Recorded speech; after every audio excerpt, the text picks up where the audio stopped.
يا مساء الفل عليكم، يا رب تكونوا بخير وفي احسن حال. انا طالع يعني اوضح حاجة مهمة جدا. احنا بقينا يعني في كارثة، بنصدق الكذب وبنعمل تمثيليات على حساب اي حد. المهم التفاعل والمهم الترند.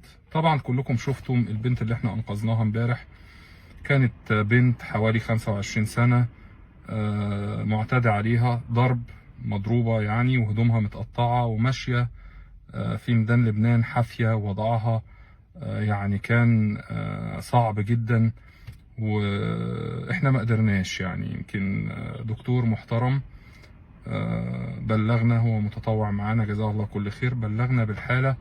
وطبعا ناس كتير صورتها في الشارع وشيرت وطلبت استغاثات. اتحركنا فورا البنت، قعدنا نقنعها لان هي عندها صدمة نفسية، وجريت من فريق الانقاذ وحاولوا معاها كتير لحد ما فريق الانقاذ بتاع مؤسسة معانا لانقاذ انسان اقنعها، وقدرنا ان احنا ننقلها على المؤسسة. قسما بالله العظيم، قسما بالله العظيم، احنا لما نزلناها المؤسسة العاملين والعاملات كانوا بيبكوا من ورا الكاميرا، بيعيطوا على وضعها وعلى حالها. حالها كان صعب جدا، ووضعها سيء جدا. المهم احنا ما قدرناش نعرف حاجة عنها خالص. البنت مش عارفة اسمها، مش عارفة عنوانها، مصدومة صدمة نفسية من اللي حصل لها. نشرنا الفيديو عشان نتعرف عليها، وفورا قدرنا ان احنا نتواصل باهل البنت، وجم استلموها والحمد لله هي في امان. الكارثة ايه بقى؟ عشاق الترندات وعشاق الكذب، عشان بس، او هنسميهم، مش عايز اغلط يعني، الناس دي ما بيتحروش الدقة من اي حاجة. طلعوا اشاعة كبيرة جدا.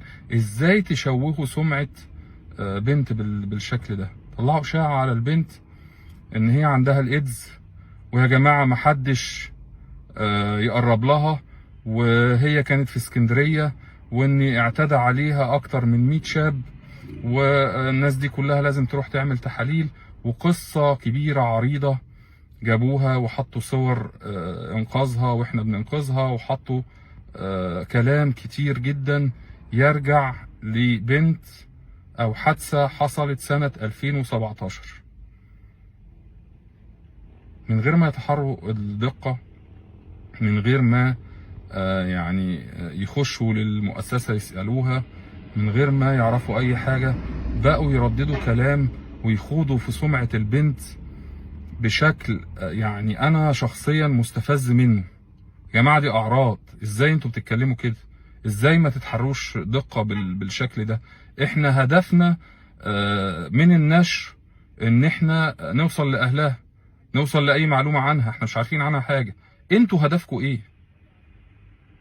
هدفكم التفاعل واللايقات على سمعة بنت؟ حسبي الله ونعم الوكيل. انا بس حبيت اوضح ان البنت اللي احنا انقذناها الحمد لله هي في امان، واهلها استلموها. ومش هي البنت اللي بيتكلموا عنها في اسكندرية. البنت بتاعت اسكندرية دي يعني ده بوست قديم جدا. والبنت اللي احنا انقذناها احنا عارفين عنوان سكنها، وعارفين اسمها، وعارفين معلومات عنها. والمعلومات دي كلها لا تنطبق على نفس البنت اللي عندها الايدز اللي كانت في اسكندرية.